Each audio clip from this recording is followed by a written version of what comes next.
Hello, and welcome to the North Carolina Museum of History and the 25th Annual American Indian Heritage Celebration. Our presenter, Shelia Wilson, will begin in just a moment, but we want to begin with a few notes. Remember to ask questions in the chat, and we'll do our best to respond to them and share them with our presenter. We have many additional resources about American Indians in North Carolina on our website if you visit nc-aihc.com.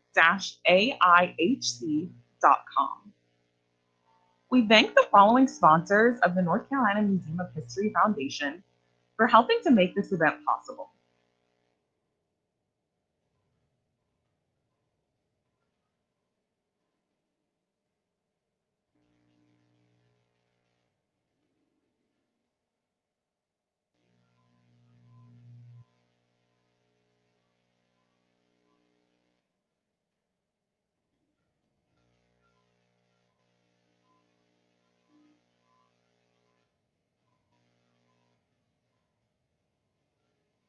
Now let's get started. Welcome, Shelia. What are you sharing with us today?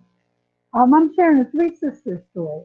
My name is Shelia Wilson. I'm a member of the Sappony tribe of North Carolina, Person County, and we're also in Halifax County is our, Virginia is our homeland, but you actually find us all over the world. I was going to tell you about the Three Sisters, and the Three Sisters aren't Callie, Elizabeth, and Michelle. They're actually corn, beans, and squash. And we as Native Americans, we knew that there was a way that you didn't have to plant those long rows, that you could actually plant them in heaps together. And then by planting them together, you actually benefit each other. So I'm going to show you these seeds and see if you can identify them. Corn, beans, and squash. Now the corn, she grows tall and she's reaching for the sky. And the beans, well, these are pole beans and they need to be up off the ground. So they climb up the corn stalk and get off the ground. And when they're up off the ground, they actually, just the rabbits get the bottom beans. But as they go up on the top, on up higher up away from the rabbits, that's more for us to have. So we're sharing with our animal friends, but we're not letting them take it all. And then there's the squash. Now the squash has these big, beautiful green leaves that when you surround the hill and hold in moisture for all three of them has grown together. Now there's a science too about this. Corn needs nitrogen. Beans has nitrogen. And then, like I said, with the squash, having the skirt around it and holding in moisture, all three benefit each other and they can live together. And that's to show us too that by being different and being together, we actually are stronger. We actually benefit each other. This is a hide, a skin. It's called a story skin. And this one tells the Three Sisters story of corn, beans, and squash. Now, if we were in regular, before Corona times, and we were at the museum, I would give you a baggie with three seeds in it, the Three Sisters coloring page, and the story on the back. So you would have it, and it reminds you about when to plant the Three Sisters and when to, and how to plant it. But you just need a hill and a sunny spot. And sometimes some children come in and they say, well, we don't have really a yard. I live in an apartment. And we've actually started telling you to get a 5-gallon bucket, put 3 holes in the bottom of it, put some rocks down, and then put some dirt halfway up so that the sun can reach in there to the seeds. And you put a sunny spot. And you plant your garden, your Three Sisters in that bucket in one hill, and then they grow together, and you got corn, beans, and squash. You know, they're sustainers of life because there's actually reasons too that you need these. You get vitamin C from the squash, you get protein from the beans, and who doesn't love a corn on the cob? Yummy. Now I have a recipe I called it Sappony salsa. And you can see that it's not really salsa, but everybody has an idea of what it is. And my grandma used to call it mixed vegetables. But, you know, every day it changes. But then I said, well, I want to write a recipe. And it's got the three sisters in it, and it's got hominy, which hominy is corn that's been processed. And you take it, and it's white. You can see it in there, it's white, and you got some beans and things in there. And so our friend Joe Lyles, he's an artist, and this is a coloring sheet that you would get too. There's corn, beans, and squash growing together and helping each other grow. My friend Karen Brent Shirley, she drew this. She's an artist, and she painted this. I'm pretty sure it's a painting of the three sisters. This is her way of doing the three sisters. I think she's a better artist than I am. And then, well, there's another story about three sisters that I like to tell too, is about the Sappony woman of medicine that had three daughters, and her three daughters argued all the time. And so one night she had a dream about the three sisters' corn, beans, and squash, and how you plant them together and they grow together, even though they're different. So the next morning, she gets up and she goes and she has the daughter sit there and she cooks one a fried egg, cooks one scrambled egg, and she boils eggs for the other because they all three like different eggs. And she showed them that they're all from the same love of hers, that they are different though. And they got to eat and look at me and say, yeah, that's true, Mom. You know, we've got to evolve our love into loving our differences, not what's the same. We have to love what's different about us. And so, and they hugged and cried, and they realized that Mama was right. You know, which mamas are always right. And they learned to appreciate their differences and not what view that as a bad thing. Because being different isn't bad at all. Now I have a this is a talking stick, and the three sisters. Um, this one was made by an elementary child who, when they were supposed to take it home, they brought it back to me. They said they wanted me to have it, but when you're talking sometimes and you're not really listening, you're thinking about what you're going to say. So the three sisters had to learn to listen, to really listen to each other. So if you have a talking stick, whoever's holding the talking stick, that's who all your attention's on, not what you're going to say, but what they're saying. And when you do that, that helps you to actually listen better, stay more focused, and really say what they understand what they're saying. If you're so when corn would talk, when bean would talk, and when squash would talk, they would like each have the talking stick. Because sometimes squash was like, corn, you're not giving me enough shade. I need a little more shade, you know. And the bean would say, well, you know, the rabbits have been getting awful close. I need you, squash, to move your skirt around, get it out, you know. And so the I'm sorry, but I got it written down, but I don't want to put my glasses on to read it. But it's in our Sappony tribe, the three sisters, it reminds me of my grandmother in her garden. We used to have to work in a garden because that's what we eat out of, with the garden in the summer. And so when you had mixed vegetables one night, you know, you could have corn, but you could not have corn. You could have beans, you could not have beans, but almost every night we had beans. And then we had squash. Squash is my favorite. I think squash is more like a dessert than a vegetable. You stew up a big old plate of it, put some onions in there, let it get brown a little bit, and then it's just the best eating in the world. But a lot of people haven't ever tasted it like that. They've only tasted it in sliced and battered and all. But there's a lot of ways to cook and get your vitamin C from squash. And canning and putting up what you need for the winter is a great thing. If you can get these three put up, then you've got enough vitamins to help you through the winter. Even if you don't go hunting and you don't happen to find a rabbit or a squirrel or a deer, you can sustain for a while on these three. And I've always wondered why they're, they are so, how did they first come up with the idea of planting the three together? How did they know that would work?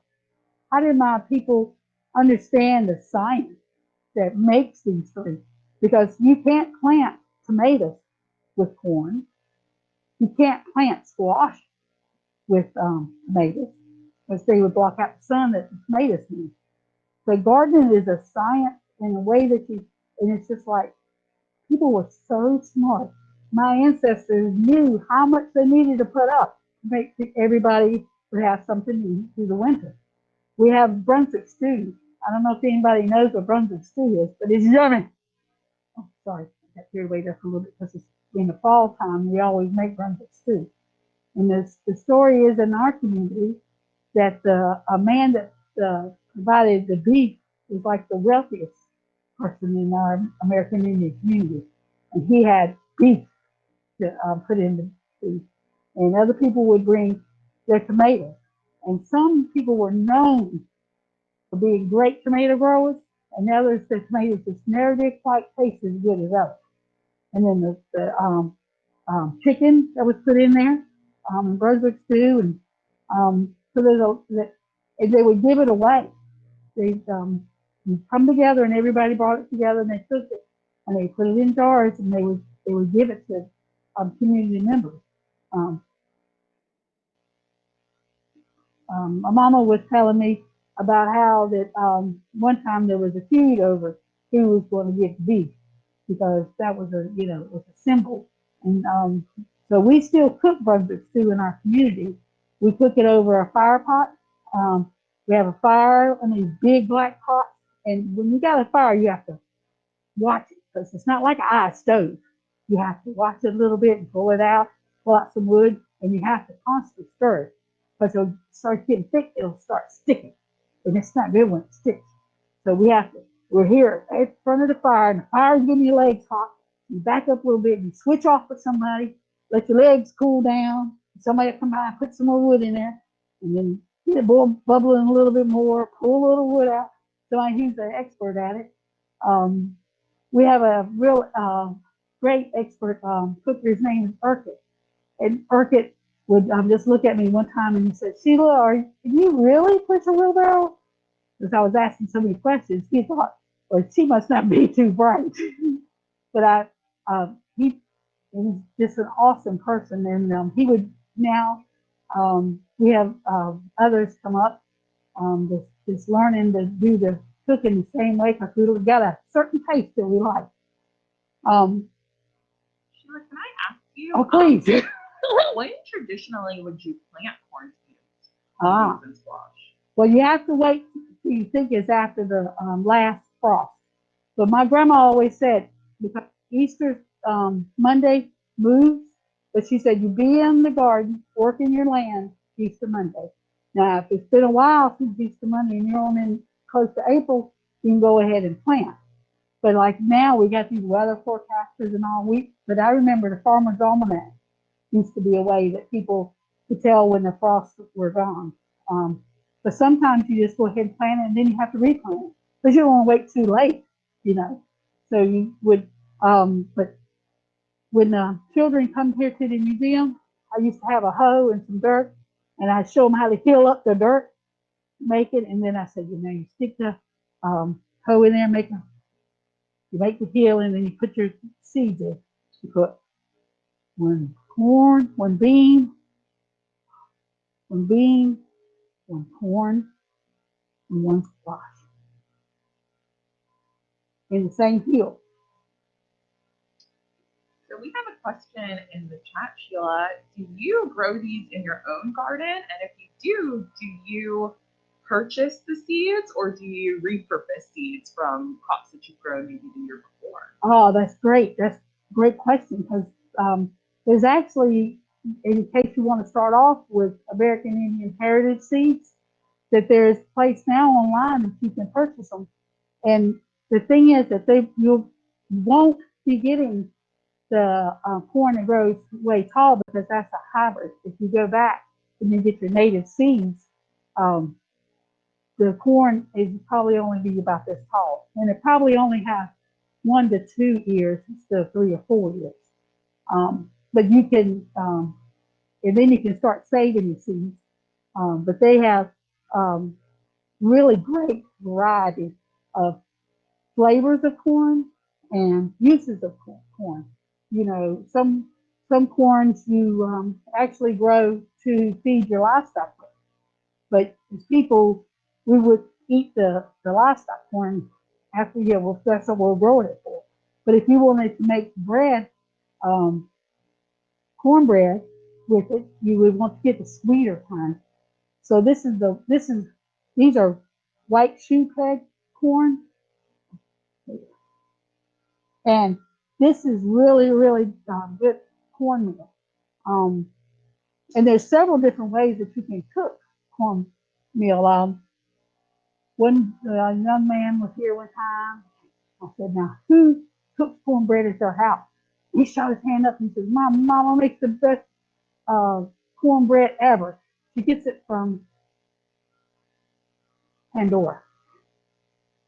And he was really proud of that. But I was telling him, because you can find recipes now to make corn fritters, make corn cakes, and there's a way of steaming cornbread too that you can make like these dumplings, cornbread dumplings. And beans make a flour also that you can make. They're not really, it doesn't rise like biscuit flour, wheat flour does, but it cooks really good steamed. And squash, there's just 10 dozen ways to cook squash. You can bake it, you can bake it with other vegetables and make like a squash casserole. If you don't like, to fry your, and you put cornmeal in that and you let it cook together. So you basically almost got 2 of the 3 sisters in one dish. We have another question for you. Do you have a favorite type of corn or favorite corn recipe? I'm a big fan of corn. Let me see. I really love the white shoe peg corn because it's the sweeter of the corn. And I like it with a butter. You put a little butter in there when you're cooking it right before you get ready to serve it. And it makes it just that much, a little bit sweeter. Butter actually has enough salt in it. You don't have to salt when you're cooking the corn because you put the tab of butter in there and then before you serve it, and then you actually salted it that way. Do you know if, presently when you grow corn, or the 3 sisters in your garden, do you use fertilizer? And do you know if traditionally they would have used or known to use kind of more holistic types of fertilizer? Well, I'm an expert on food. Let me tell you, the best fertilizer is chicken manure. You let it age a little bit and you put it beside the hill. You make a little place for it instead of putting it mixing it in the dirt because you don't want it to get to the roots. If it's too fresh, it'll burn the roots. You put it on the side of the hill just a little bit, chicken manure, and it'll grow the biggest, and you have so much squash to be like, oh, this is wonderful. I know they sell black cow at the big box stores, and that works pretty good. And you mix it in early with your hill, dirt and all. But I found chicken manure. I've never tried turkey manure, but I'm thinking since they're both birds, it'll be okay. But I can vouch for chicken manure. One time we had squash leaves and on the hill that was this tall. Well, I was 10, but still it was this tall.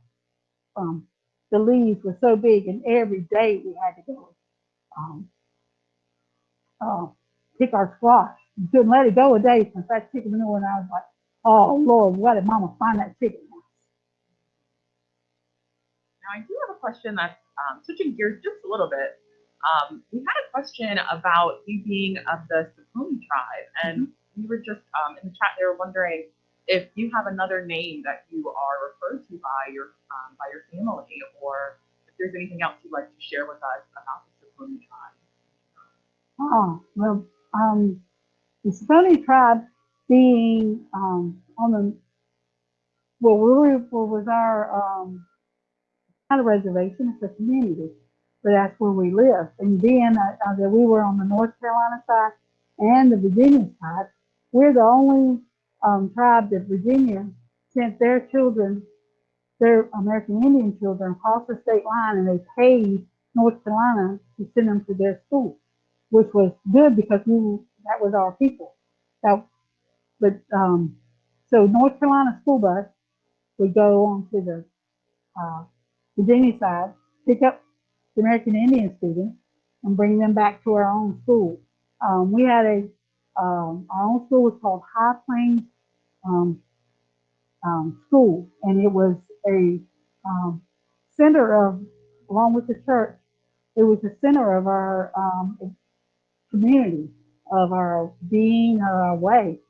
We're talking about, you know,